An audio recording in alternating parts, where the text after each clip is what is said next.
Bonsoir, mon chers. I don't know if you've noticed the internet today, but it is 22222. Very exciting angel number day. Very extreme extra emphasis on partnership, pairings, duplicity, things coming together, temperance combinations, all things relating to twos. So in honor of our 22222 on Tuesday, second day of the week, if you count Monday as the first. But yeah, so let's do a romance angels card and a spirit junkie card because these are relationship themed, and I'm feeling romancy today. I feel like there's like the heavens are like sprinkling us with a little fairy dust. So let's find out what we need to know about our romantic situations. We are not having any complicated ships or whatever it is.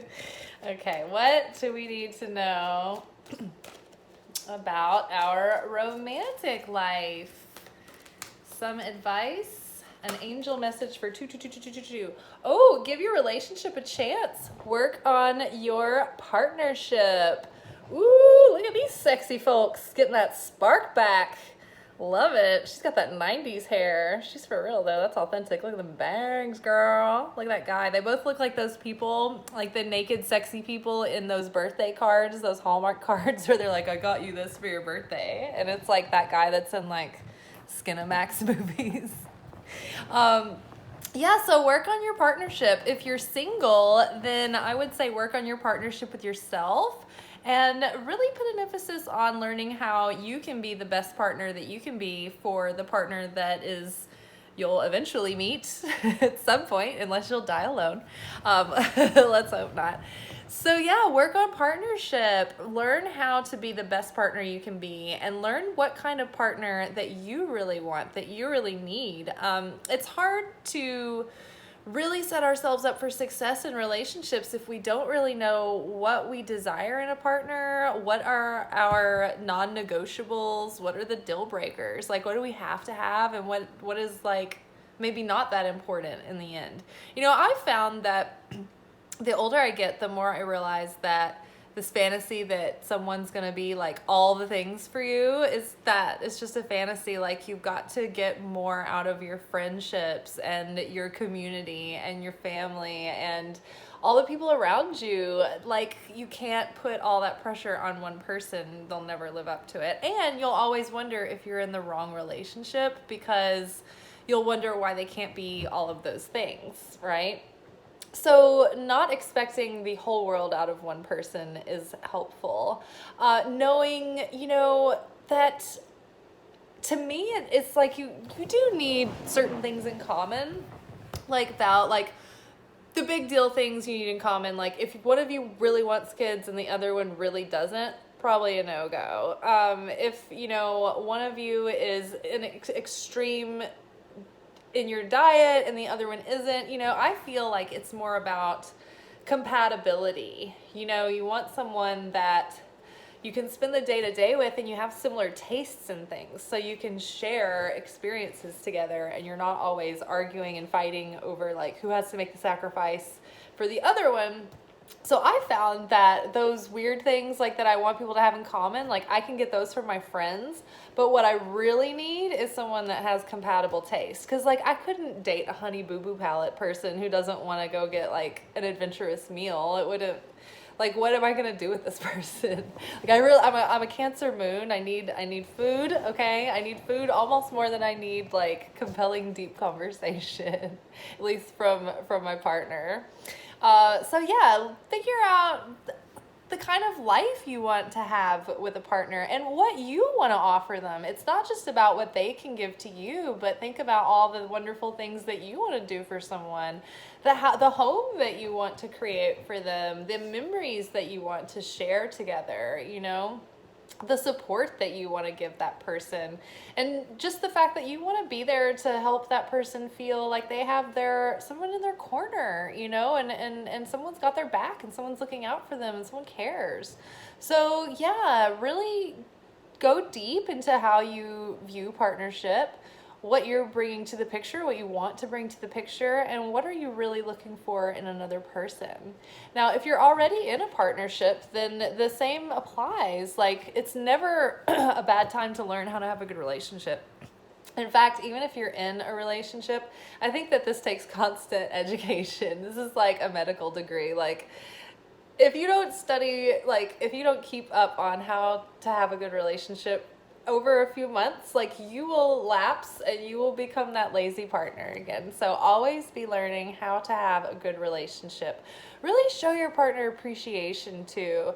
Thank you goes a long way. Kindness, being in a good mood, just being nice. Like, I'm not, but some people talk to their partner or treat their partner like with less care and less manners and less dignity and decency than they would just like a common stranger. And that's so shit, because we're so comfortable and like, oh, they'll put up with it, right? But you shouldn't. You should treat that person like a queen or a king or a ruler, royal, someone on the throne.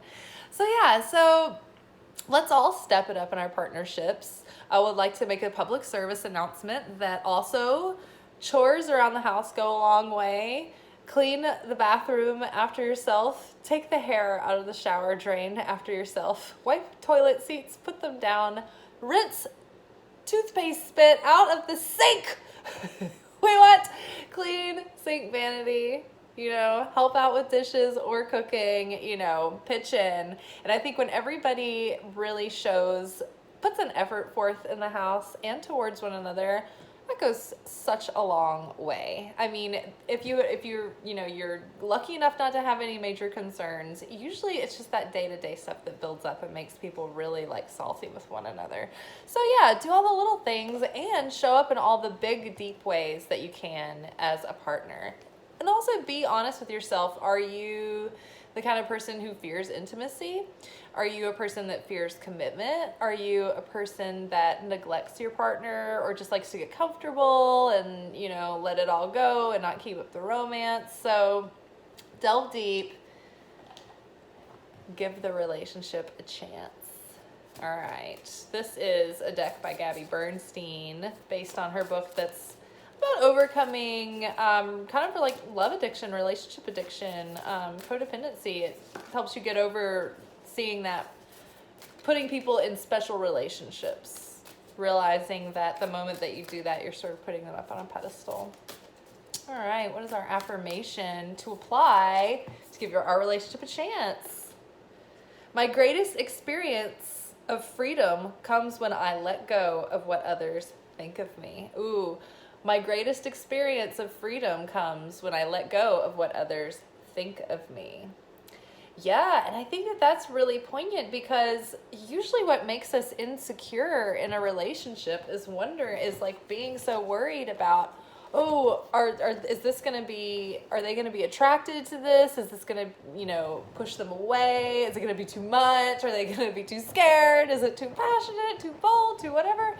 So we can almost get to a point where we're like overly conscious of everything we do, and it takes away our freedom. We become entrapped by this like facade, and really we just need to relax and be comfortable in our own skin and be ourselves. And when we free ourselves to be ourselves, it gives other people the permission to be themselves.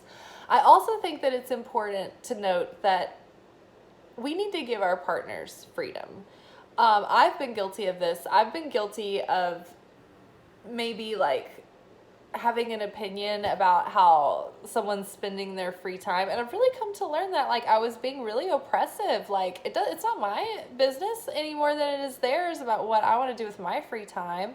I want to have freedom to be myself and to follow my dreams and to follow like what I feel like doing, as long as I'm giving an effort to my partner and making sure that both of our needs are taken care of. And so I think that we should do that for others too, give them the freedom to be themselves.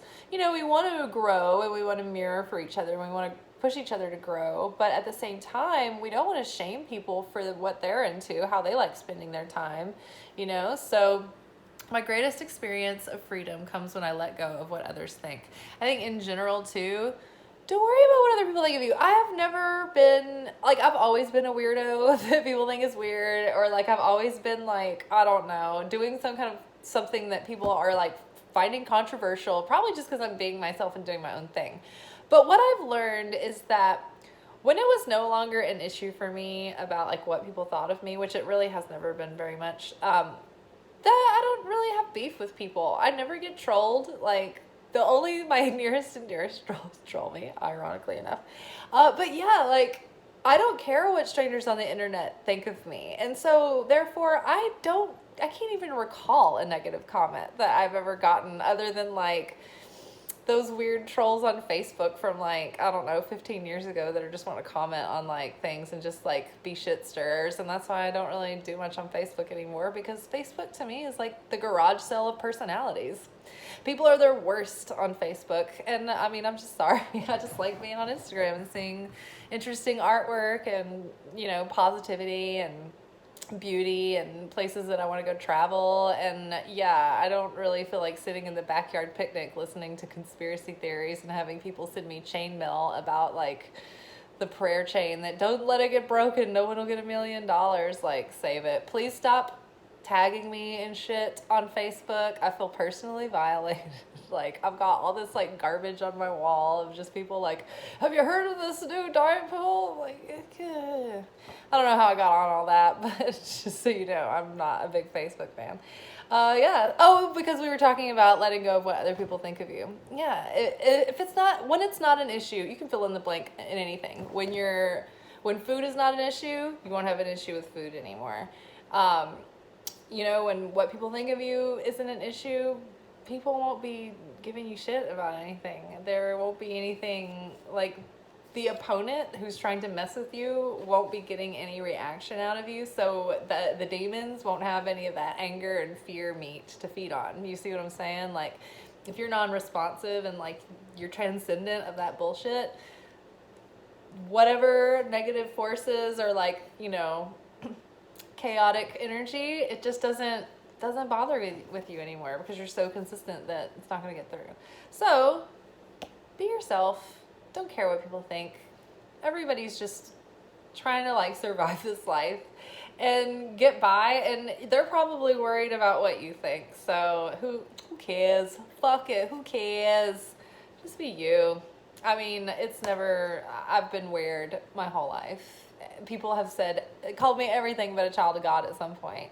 I am the heretic, demonic, mystic, occult person who apparently loves Jesus and like the Holy Spirit and God, and that's how I spend all my time. So you just can't please everybody. You can't please most people, and there's always going to be haters, and people are so impulsive. They don't even think it through half the time. So just keep being consistently good. Keep giving the love regardless. Keep being respectful and keep carrying yourself with dignity, and everyone else will like flip a switch, and all of a sudden you'll realize one day you have no enemies.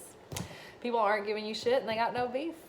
All right, guys, give your relationship a chance.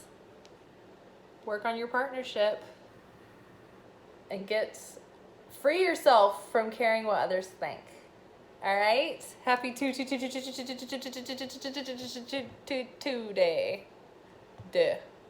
Part 2.